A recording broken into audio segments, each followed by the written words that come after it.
So my name is Noha Abdelbaki.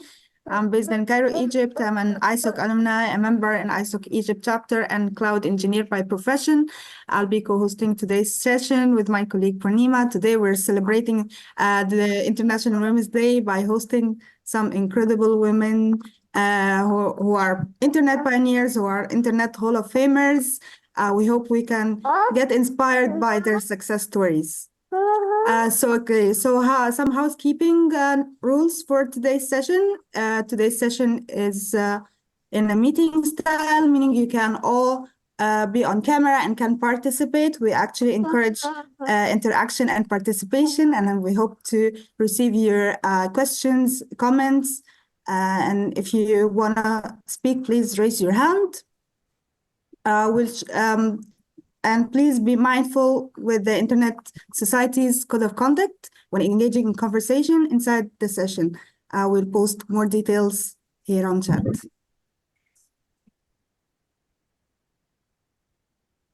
Okay, I'd like to welcome our speakers today and invite them to introduce themselves, starting by Elise. Hello, my name's Elise Gerich. And I appreciate being invited to speak to you all this morning. It's morning where I am. I'm in Oregon, in the USA. Anyway, thank you so much. I worked on the NSFNet backbone. Then I helped build a cable company's internet backbone. And then I went to a failed startup and finally worked at Juniper Networks, and I ended my career as the IANA. So it's very wonderful to be invited to speak with you all today. Thank you. Thank you, Elise. We're so glad to have you. Jean, please introduce yourself. Hi, I'm Jean Armour Polly. I began life as a public librarian, and most of my professional career was as a public librarian. I am talking to you from near Syracuse, New York, in the United States. And I did a lot to evangelize take up of the internet in public libraries for public use. And that was my claim to fame that got me into the Internet Hall of Fame. So I'm very humbled to be here. Thank you for inviting me. Incredible. Thanks for being with us, Jean. And last but not least, Yvonne. Please. Hi, everyone. I'm Yvonne Marie Andres. Speaking to you from San Diego, California. It's just after 6 a.m. this morning, so quite early for me. But I always love the opportunity to reach out and connect with you. To me, the internet has always been about the people connections, not the technology. Of course, we need that technology. And my career, my longtime career has been as an educator. Taught all different grade levels, middle school, preschool, elementary school, high school, university level. And it was always about creating these communities of interest, collaborative communities of interest. And hopefully I'll get to tell you a little bit more about some of the projects that we did over the years. But so glad to be here with all of you. Great. Thank you, esteemed speakers. It's really great to have you here with us today. We as all the Internet champions, as the ISOC alumni group, we are really happy to welcome you to our workshop today. So I think I'll sort of start with a quick sort of an icebreaker question, wherein this is basically directed to all three of you ladies. I would want to understand on, what has been this key pivotal moment in your career so far, wherein you felt particularly challenged or maybe more inspired to take your journey forward.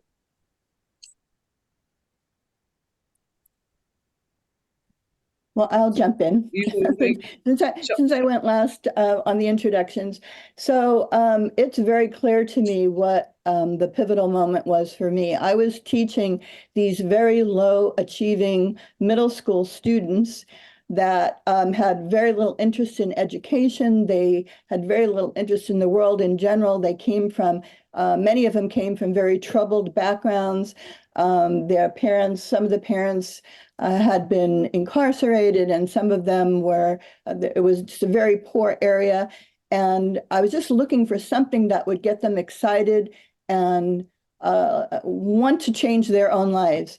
And for me, that happened to be, again, all about the connections. And just like today, young people love their audiences on YouTube and TikTok and wherever. Back then, writing for an audience is what the key was for me. And I was able to find one or two other people around the country that wanted to participate in writing projects with my students. And suddenly my students were able to talk about themselves, about where they lived, about their culture and their community, and share it with other students. And they were so excited about that. And this was back in 1984, probably way before many of you were born. And it was email only at the time, but it was so exciting to them. And it built up these relationships. And literally, I saw them become more interested in learning about themselves, about the world, appreciating themselves, appreciating other people. And, you know, it set a fire for them, and it set a fire for me too. And it's really what set me on my path. Great. How about you, Elise? Well, mine was slightly different. We had two daughters. They were both in elementary school, and I was a mom that did lots of different things. I started a women's field hockey program in Ann Arbor, Michigan. I was a seamstress and made clothes and sold it at a farmer's market. I waitressed, and the girls were in school and a little older, elementary school. And so I thought, well, I'll take this part-time job at this company that leased computers to salesmen who were selling medical supplies. Well, the company decided to invest in a startup. This is in Ann Arbor, Michigan, in the 1980s, much like Yvonne said early on. And I didn't know anything about computers. We had a Macintosh at home, but you know, it was mostly for games. And I learned to do basic programming on the Macintosh. But anyway, we were leasing computers, and all of a sudden, I discovered that I was good at it. I understood it. You know, I could configure the computers, and it was a company, the startup was trying to make money and commercialize a conferencing program that the University of Michigan had that was called Confer. And the product we were trying to sell was called eForum. It didn't succeed, but I learned, wow, there's a whole new world out there where I can connect to people, and I understand this computer stuff. I don't know why, it just sort of clicked. And then the company folded and I didn't have a job anymore. And I was still looking around at the University of Michigan, Merit, which is a consortium of the state-funded universities in the state of Michigan, was looking for someone to be a site liaison for this new project, the NSFNet Backbone, that they were going to build. And so they hired me. And I guess that's how it all started. And it's been a wonderful ride. Thanks for asking. Sure. How about Dee? Me? You're next. Okay, so my undergraduate degree was in medieval studies, and that got me about as far as graduate school. And so I liked books, so I went into the library school at Syracuse University and pursuing a master's in library science. Well, this was way back in the day because I'm old now, and I got my library master's in 1975, which is really back there. And in those days, one of the classes that I had to take was how to type a library catalog card. And in the first place, I don't really type very well. But in the second place, I thought it was ridiculous that you had to have 6 spaces here and 3 spaces there. And this had to be capitalized and this didn't have to be capitalized. So basically, I went through library school being really mad about it, thinking like, this is really dumb. There's got to be a better way. And Syracuse University is a big university. So I started looking around some of the other departments, and I found out that in the machinery, it was called Machinery Hall, and that's where all the big iron computers were. And they offered free courses in programming and whatnot. So I wandered over there, and the challenge is that it was all guys back then.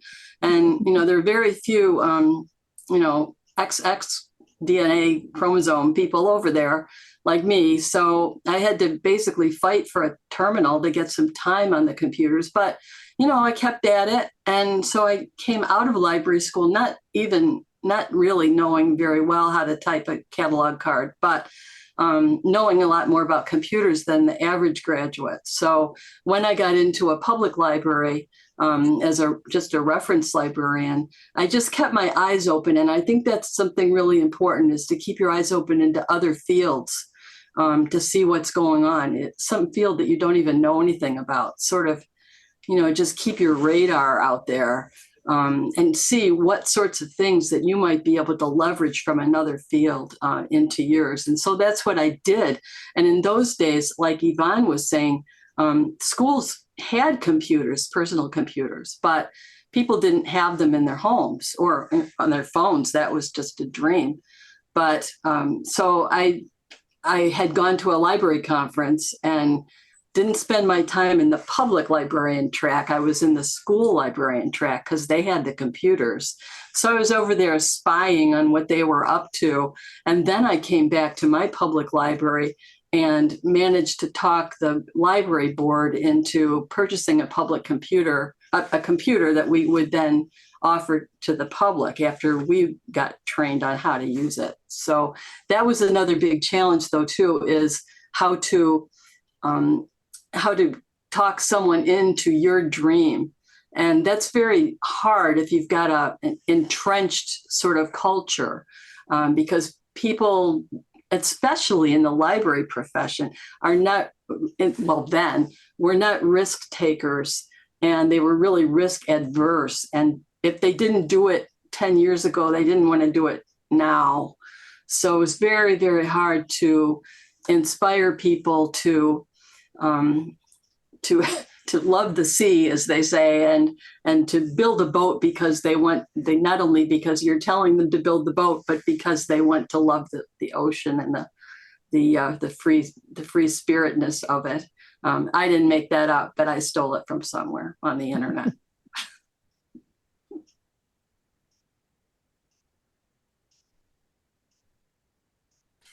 Great, great. I think it's very interesting to learn how all of your journeys are somehow, connected, and connected in the sense of how you were somehow in a direction of contributing, or you found a gap and you were sort of planning to fill it, that too via a solution for the communities, for children, as Elise and Yvonne mentioned.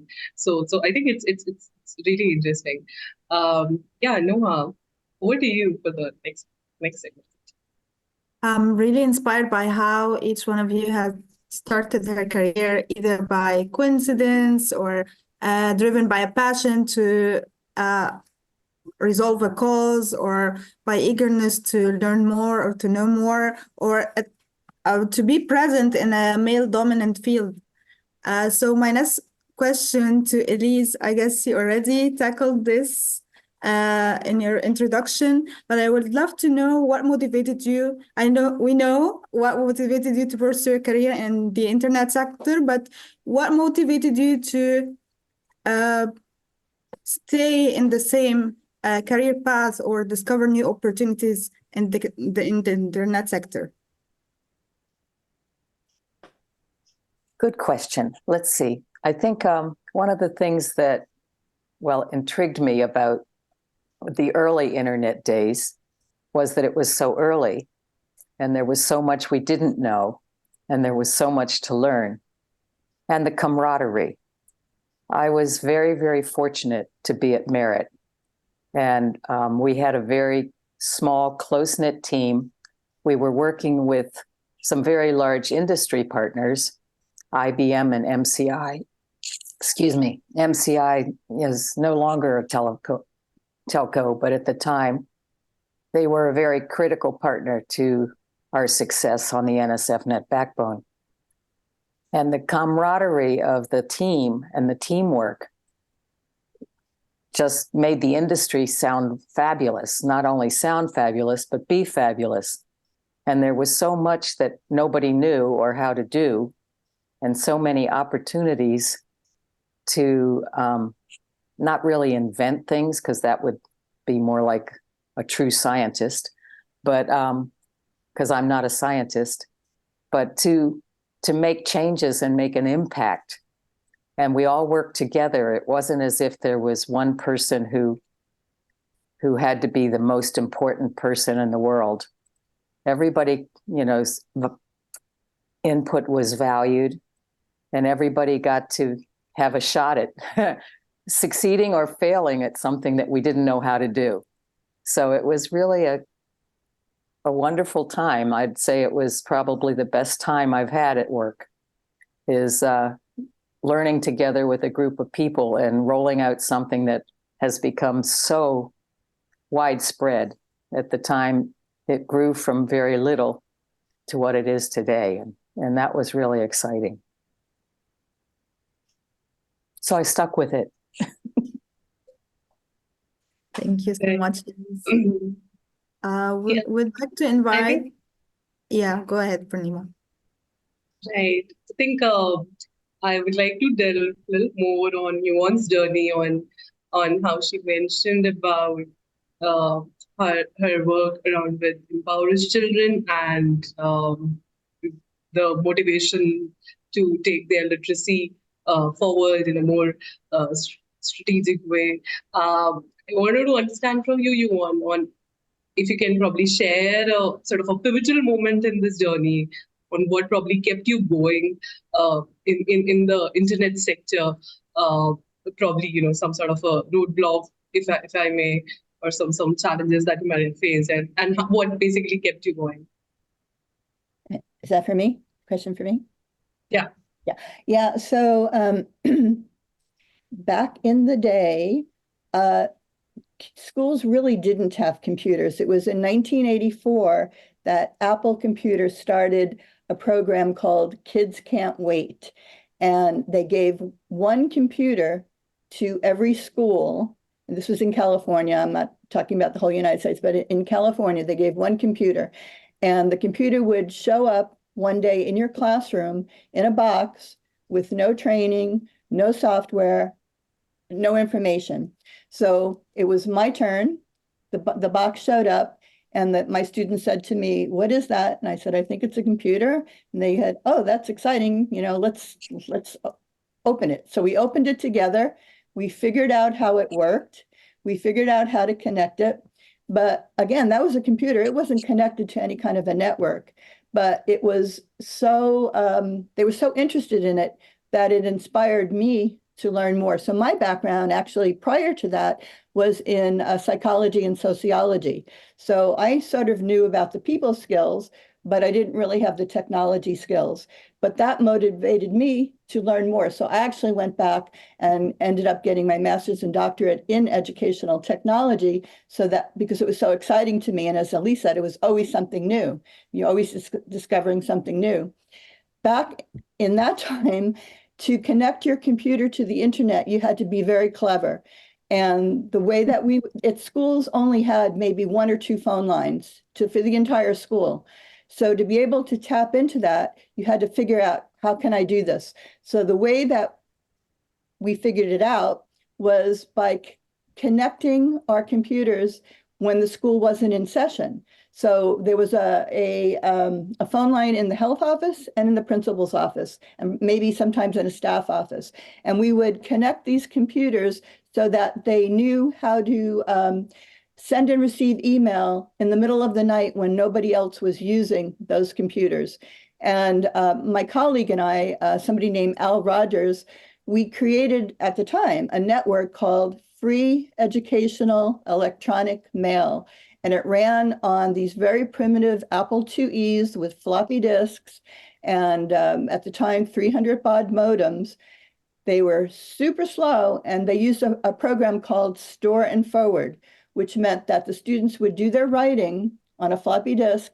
It would sit there until the middle of the night when nobody was using those phone lines, and it would send it to the next location. And the next location could be New York, or it could be Australia, or it could be London, or it could be South America, all these different places. And sometimes it took maybe 3 nights to get to the final location and 3 nights back, almost like postal mail. But I guess the point of that story is we had to find ways. We knew what we wanted to accomplish, and we often had to find paths to do that were not typical paths. And we often did not have the support or the mentorship that we needed. So a lot of it was, just become your own pioneer, become your own treasure hunter, find whatever resources you can. But most important, reach out to others that have the same interest, because there was no way that one person could figure all this out on their own. So create a learning community of support. That's really cool, given the limited amount of resources that you had. I think it only takes a motivated human to move forward in that situation. Yeah. Over to you, Noha. I'm really inspired that Elise and Yvonne, you were not coming from a technical background, so but again, you were able to disrupt this whole industry, and you're now our internet pioneers. So our next question is to Jean. But before that, I would like to remind everyone, our participants, to post your questions and comments, and feel free to raise your hand if you want to speak or address a specific question to our guests. So my next question is to Jean. Jean, please share a particularly rewarding or memorable achievement in your career. Well, I just wanted to piggyback on what Yvonne said. How I met Yvonne actually was through an online video called CUC Me, which was a program, early internet video developed by Cornell University. And Yvonne hooked up through these CUC Me. They were called reflectors. That was sort of like an early Zoom, really, but we weren't able to talk. We had to hold up signs that we wrote on whatever we wanted to say to the other person. And that's how I met Yvonne. And I just remember that one of the things that happened was, I think I was working for NYSERNet, which was what we called a mid-level regional network that was mostly education and research clients that we had, universities and big corporations and that sort of thing. I had moved from the public library world to this more internet construction world. And so we were running one of these CUC Me reflectors at NYSERNet because we had a big internet connection there, of course. And I remember I was watching a school in, I think, Virginia, maybe, Yvonne, and I was just sitting there. So I was a face on the screen. And by that point, we were able to type on the screen. We still couldn't speak, but you could type. And I remember a little girl, we weren't really doing a program. I was just sitting there on the screen just as a face. And a little girl walked up to the computer that she saw there and typed on there, "Do you know where I could find some information on dinosaurs?" And I thought, oh my gosh, this was like an aha moment for me, because I could see in the background that there were adults that she could have asked any of those people the same question, but I was the face smiling at her on the computer. Now, she didn't care. She walked right up to me and asked me this question, and I was able to see that there was an encyclopedia right behind her, and World Book Encyclopedia, and I suggested that to her, and some other internet resources, different museums that had good dinosaur collections and that sort of thing. But that was kind of an aha moment. to me. But in going into that, because I was a librarian, I was very interested in finding good resources for children on the internet. And back in the day, people thought, the internet is not for children. Children should not be on the internet. So Yvonne and I both fought that battle. So while I was at NYSERDAT, I kept trying to defend children's rights to be on the internet, not only to find resources, but to be resources. I wanted to know what they thought about things. So eventually, I actually had to quit my job in order to write a book about this. And so I happen to have one here. I ended up writing this book. I wrote the first edition in 96, I guess. And then this was through Osborne McGraw-Hill. And I wrote this book as a directory to the internet for children. This was all pre-Google. We didn't have Google. So it's difficult, like Yvonne said, to find really good vetted resources about everything. So this is an encyclopedia. It's out of print now. We did 6 editions of it. But because if you have a book, if you write a book, if you write anything, if you participate in online fora, if you're just out there, people start to take notice of you. And that got me so many other jobs. I worked for Disney. I worked for America Online. I worked for every telecommunications network you could imagine, just doing private label stuff. I did finally trademark the term net mom. And that is a registered trademark internationally, actually. And because of that, again, everybody wanted net mom to be working for them.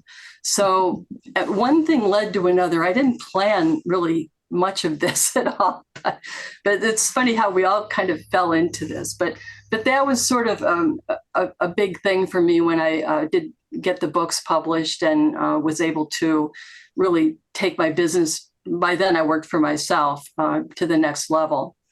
So that's my story. I'd like to add on to what Jean said. So for 10 years, my students communicated without video conferencing, just text. And they were doing amazing things, amazing projects, but hardly anybody in the world noticed. In 1992, we got a grant from National Science Foundation to work with Cornell University to introduce video conferencing, this program called See You, See Me. The CU stood for Cornell University. So see you, see me, I can see you, see me. And in the early days, you needed a lot of heavy duty equipment to do it. And as Jean said, it was, initially it was visual only. You had to do your visual over over your computer. You did the other using either cards, typing, or phone. But my students became the experts because we were the first ones introducing it to the world. And I am telling you that we had people pop in from all over the world that were rocket scientists and that were, head of the technology departments and all over. And my 13, 14-year-old students were training them.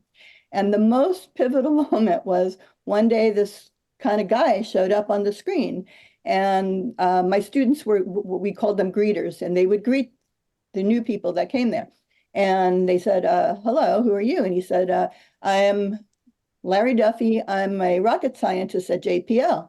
And he goes, where am I? And the students go, well, you're in Jefferson Middle School, and we're here to tell you about how See You, See Me works.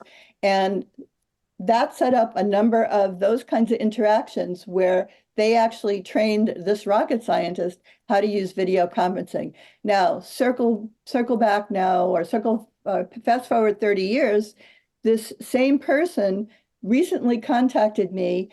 He's not a rocket scientist anymore. He's doing this amazing education program with aquaponics and wants to get schools involved. And this experience for him was so memorable 30 years ago that he wants to get, schools involved again. So, it was inspirational to the students who are now adults and have their own kids. It was inspirational to the people that got involved, because it was it was cross-generational. And if I have to give any message going forward, I would say, whatever you do, whenever possible, try to make it cross-generational, involve young people, people of all ages. Don't forget about us old people that have been doing it, because there's a lot of insights and experiences that we can add to enhance your experiences as you go forward. Certainly. I think that entire idea of having technology that's intergenerational, having an intergenerational dialogue is something that's being discussed right now. I think it's a very relevant idea overall. I think it's impressive to note how your journey has been somewhere, started off as using internet as a novelty and then taking it forward to create something of your own that was often no less of an innovation in its own way. So I think that's really cool to know. I think we have a question from Vlad. I'll read it to you. So Vlad says, are you sort of satisfied with the way the internet has developed, and how is it regulated now? And do your expectations at the dawn of internet match the current situation that's around? So anyone who wants to take it, or yeah. I'll start. This is Elise. And I would say that the internet has surpassed any expectations I might have ever had. And unlike Jean and Yvonne, I've always worked on the lower levels. I've never really been in the outward facing side of the internet usage. We were building the infrastructure, kind of like if you're building a house, we were the plumbing. Nobody talks about their pipes and nobody talks about, the sink and what happens. They're just happy they get water if you have a sink that has water. So I was always in the operations side of it. And basically a lot of the things we played with, like mapping software, and it was mapping so that we could do traffic on the internet, not so it would be Waze or that it would be Google Maps or a different kind of application for people. It was to operate all that plumbing in the infrastructure, which was fascinating. And we came up with lots of cool programs that evolved to the things that basically Yvonne's students were teaching their parents and their grandparents, and that Jean was working with the librarians to make sure they had resources that replaced the encyclopedia. In fact, many of you on this web call may not even know what an encyclopedia is. I don't think they have them in libraries anymore. So my experience was really, really different, because I was, it was like having Tinker Toys. I don't know if you have Tinker Toys all over the world, but they're basically different bits. They're sticks and they're round things, and you put them together and you build things. We were building that infrastructure that allowed everything that's happened on the internet today. And I find some of the stuff shocking. I also find it interesting. I don't know how you're going to archive and research things in the future. In libraries, you used to be able to have written histories of things and you could find them. They were alphabetized. You went to A or B or C or D. And now I've got I scroll through my texts, or I have to make folders for my photos and that are all online. I don't have a book that I go through and look at. So I think it's an interesting thing about how we're going to do historical history with all the different searches, and how we'll know what was real and what was made up. Because even with the AI now, with the deep fakes, maybe this is not me. Maybe you're just seeing my clone. I don't know. But anyway, it's been an amazing thing, and I could have never imagined everything that we do on the internet today, just from building that infrastructure.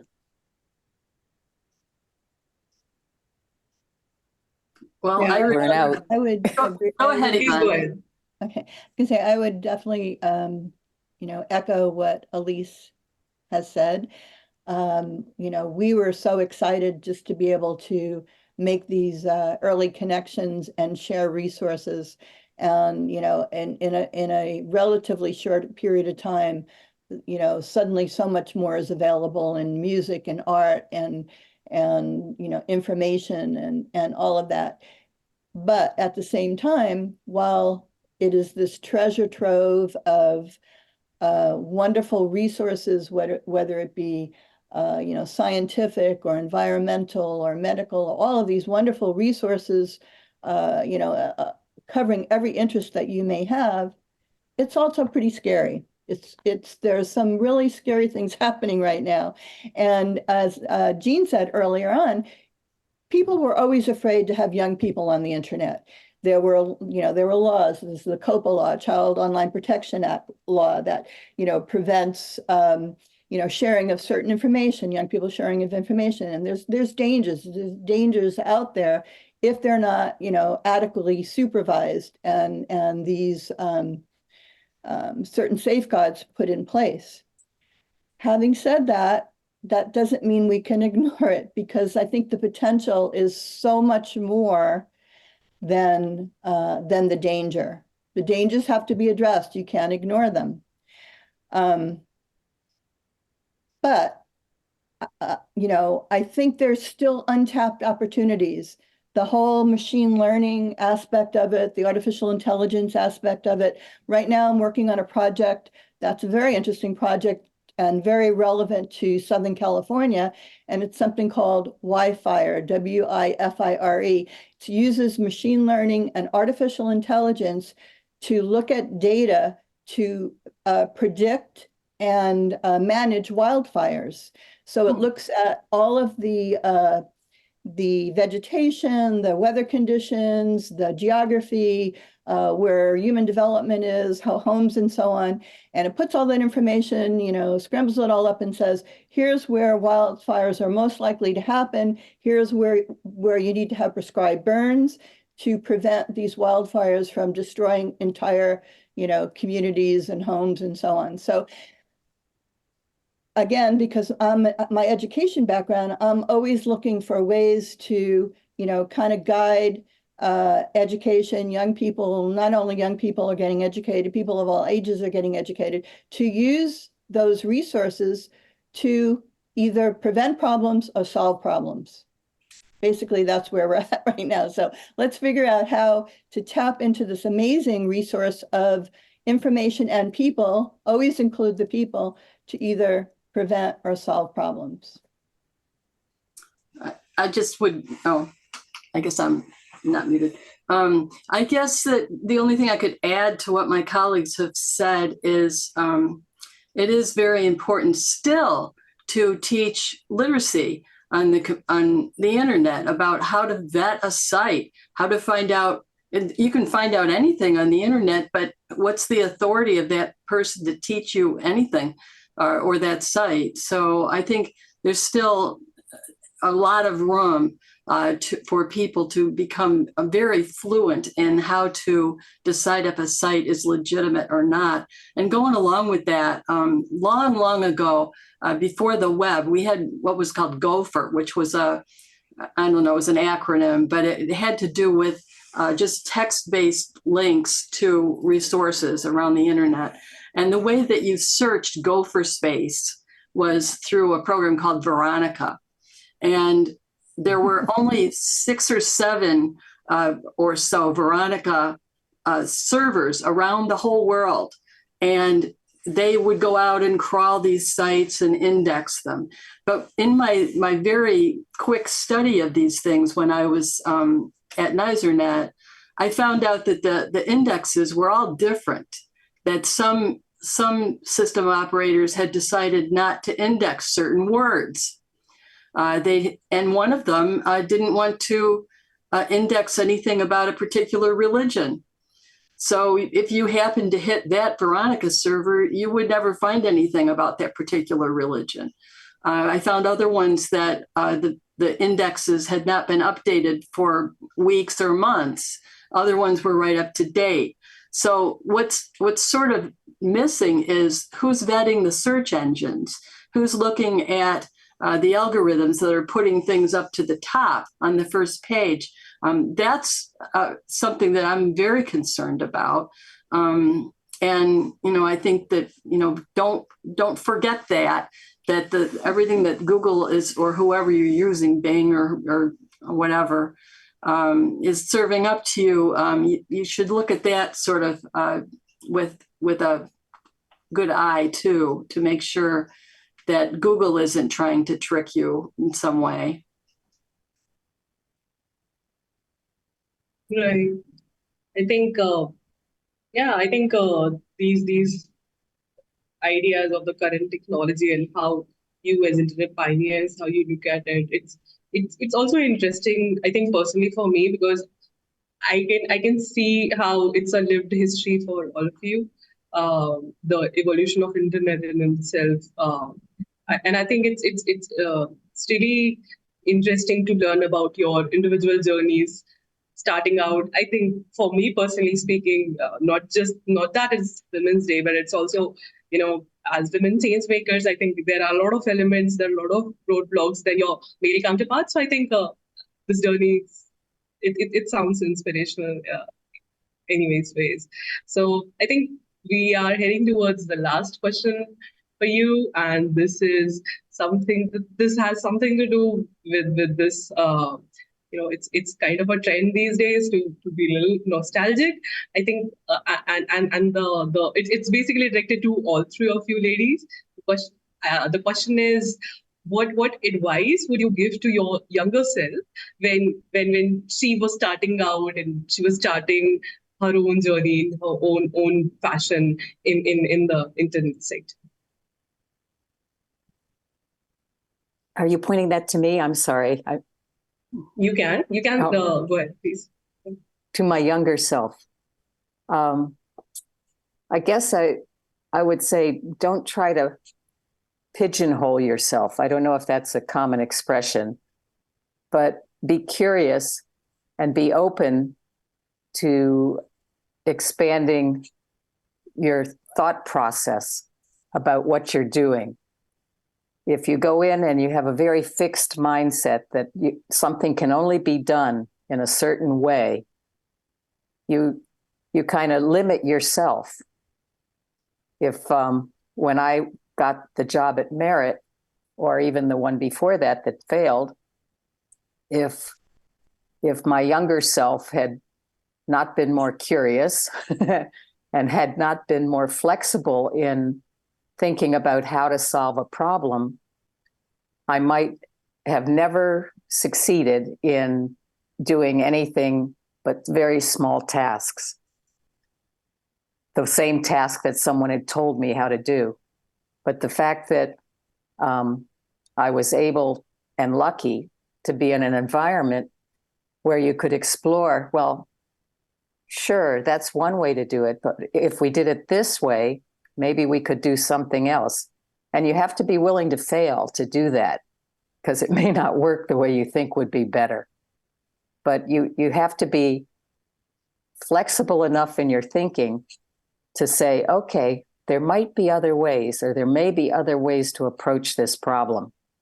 And some will work and some won't work. But that's pretty much how the whole internet was built.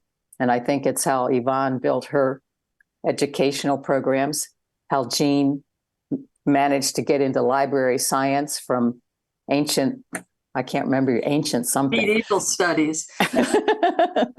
But anyway, by looking for other ways to accomplish a task or a small thing, because those small things all build up to the big thing. And you have to be, willing to explore. So that's what I would have told my younger self. Sure. Yvonne and then Jean. Yeah, so advice for your younger self. I came up with two different things that I would wish I had paid more attention to. My younger self had paid more attention to. The first one I think everybody can benefit from, and that is document your results. Take the time. It's so exciting doing things that sometimes you don't want to take the time to document it. and publicize it. But that, if you're able to do that and other people, you attract other people to you. You attract the support that you need. And I remember being at a conference one time in Australia, and I was telling them about all these amazing things we were doing. And they go, well, we never heard of that. And this person in the audience actually almost got angry that we were not documented. Like, how dare we be doing these amazing things and not be sharing it with the world? They were like, very frustrated at us.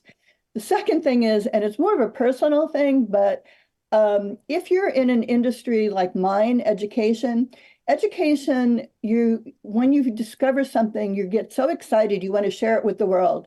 And here it is, you can have this, and here's this information, you can have that. If I had been a little bit more savvy, I would have looked at financial aspects. I would have made more business connections. I would have maybe even gotten a bit of a business degree, because I could be funding my own programs right now rather than looking for grants and looking for, corporate sponsorship, that kind of a thing, which I'm in a situation as a nonprofit. That's basically how we get our money, but I was in the early stages of that.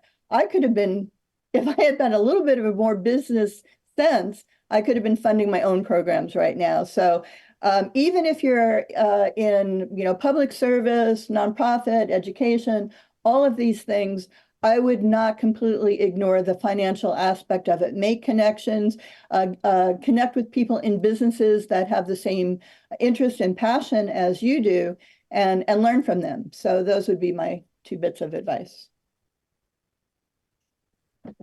Yeah, I have to once again echo what Yvonne said. One of the things that set me apart in library land was every time we did something cool and incredible, I was writing an article about it and publishing it in library literature, and which led to a column in Library Journal, which led to many, many speaking engagements around the United States.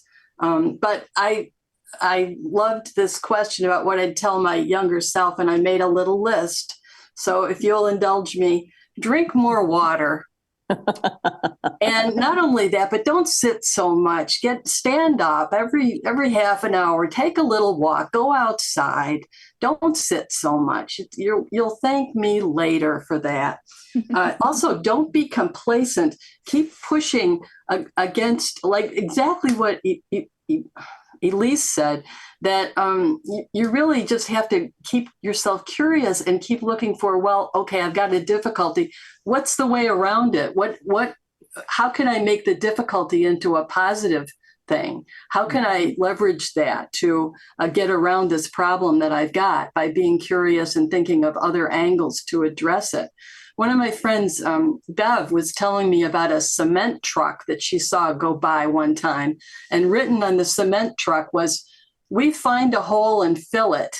And I thought, that's exactly what all 3 of us did, was we found holes and we filled them. And I guess that's what I would encourage everybody to do is look for holes, look for a niche. And also ask questions. Elise mentioned that too. I thought I knew everything, but the older I get, the less I really know that I know. There's so many other things out there, but in the old days, we were all very passionate about this thing and wanted to make it grow and wanted people to know about it. And also, don't take any BS from anybody. I don't know if that's a culturally known phrase either, but and don't be deferential to people that don't deserve it. Culturally, women deferred to men back in the day, and they still do to some extent. And really, there were so few women, but we just all kept at it, and didn't let anybody knock us down. So I guess just keep persevering is what I want to tell you, and do drink more water. Great. Thank you. Great set of advices. Yeah, very eye-opening. Indeed. Right. So before Noha gives her word of thanks, I would want to ask all three of you if you're okay with us taking this video forward. We are sort of recording it, and do you mind if we sort of put it on public platforms? And also, do you also consent for a quick picture towards the end of it, wherein we capture your presence with all of us? Sure. Is that all right? You can ping us. I'm okay with that, but I'm just curious, what are the backgrounds of the people, some of the people that are attending today? Like what industries are they hoping to get into? Yeah. It would be really I'd helpful like for us to to know invite that. everyone to share their background on chat. And we have some questions here on the chat. Starting with Joyce, she had a question for Elise. Elise, do you want to elaborate more on Joyce's question? Is this the question? Is it what is your take on building strong communities in this day and age that build more? That question, is that the one? I'm just trying to make sure what question I'm answering. The question on if you've known what you know today, would you have built the internet infrastructure differently? Yeah, we have addressed that. Yeah, I think. Yeah. We can work towards Zoom's question on building strong communities. And we had a question from Hijab. Hijab, do you want to unmute yourself and ask your question? Sure. Thank you for allowing me to speak. Well, I do feel like the panelists did sort of shed while they were addressing the last question, but I will repeat mine. I was just thanking all of them for their inspiring stories. And I just wanted to say that in the spirit of International Women's Day, what would your advice be for young women building a career in the internet space today, specifically policy making? I'm a human rights lawyer and also an ambassador this year. Voice is a little feeble there. Maybe you can drop your question in the chat box and our speakers will respond to it. Sure. All right. Okay, next question is from Jules, and sorry if I'm spelling your name wrong. Do you wanna jump in, or shall I read the question? Yeah, I'm hoping you can hear me. But yes. So my question is to all these wonderful ladies, and what is your take on being community builders that help build more use, essentially, in the communities where we are creating the habits and the, should I say, the rituals to make sure that we keep producing more? Like, to use a bad example, to like create an assembly line and not, yes, there's that point of uniqueness, but how can we build more innovators who have that heart, that yearning? What do we need to do as a community to build that?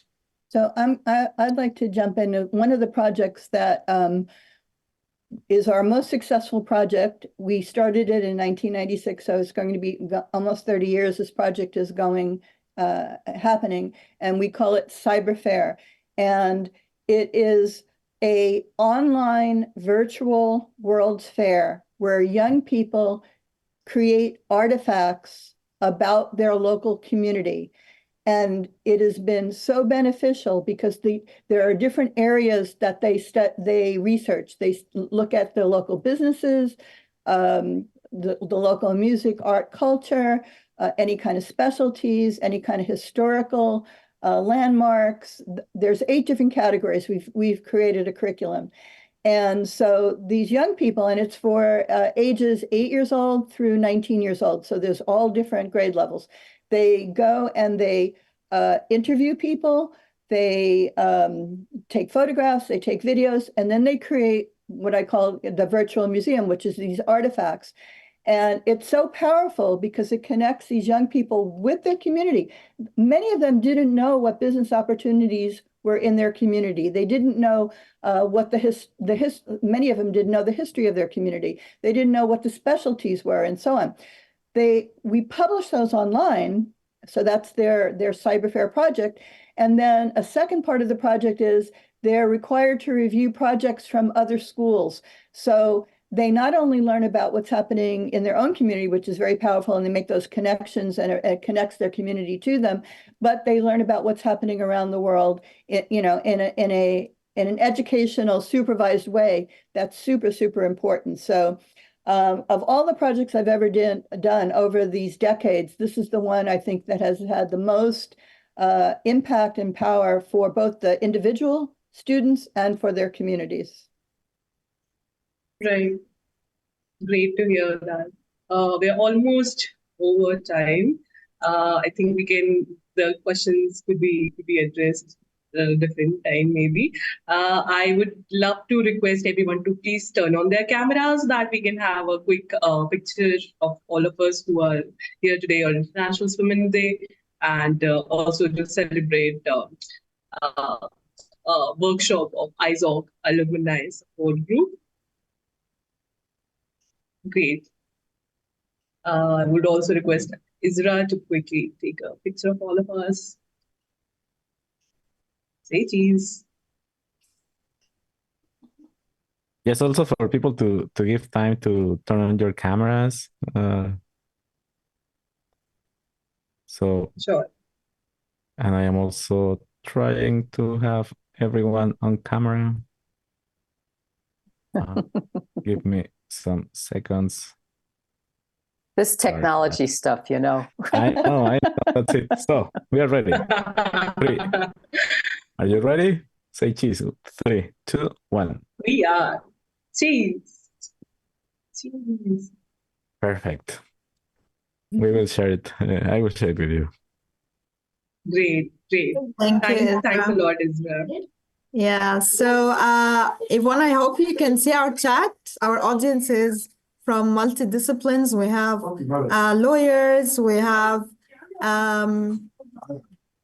people interested in tech and edtech, people working in youth development and marketing, human rights, marketing, journalism. So we have multidisciplinary audience here. And I know we're running out of time, but if we can address Hijab's question, what would your advice be for young women building a career in internet space today, specifically in policymaking? I'm going to go back to what I said earlier on and make it intergenerational, include different age groups, because you're going to get the experience and wisdom of people that have already been through it, and you're going to get the young people that it's going to impact and in fact affect their lives, and they're going to be more familiar with maybe more familiar with the newer technologies, but it takes a little bit of effort and coordination to make that happen, but it's really, really worth it. And number 2, document everything you do.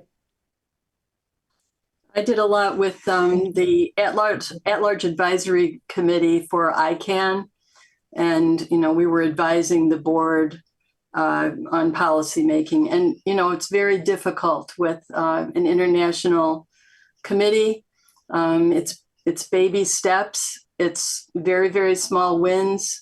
It's culturally hard to not alienate someone, even if you're not even trying to alienate them, but it's very hard to do. And so keep your focus very, very small without losing sight of the big picture. But policymaking is very hard. And again, you don't want to forget anybody. So listen to a lot of different voices. You're probably already doing that, but keep your eyes open. So I agree with both Yvonne and Jean. I would say find your group, your tribe, your people.